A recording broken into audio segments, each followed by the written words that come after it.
ഒരു അടിപൊളി ഒരു പഞ്ചവർണ്ണ കിളി പറന്നേ കേൾക്കണോ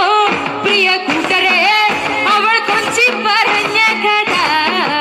അവൾ തഞ്ചി കൊഞ്ചി പറഞ്ഞ കഥ അവൾ കൊഞ്ചി പറഞ്ഞ കഥ അവൾ കൊഞ്ചി കൊഞ്ചി പറഞ്ഞ കഥ കേൾക്കണോ പ്രിയ കൂട്ടരെ അവൾ കൊഞ്ചി പറഞ്ഞ കഥ അവൾ തഞ്ചി കൊഞ്ചി പറഞ്ഞ കഥ കേൾക്കണോ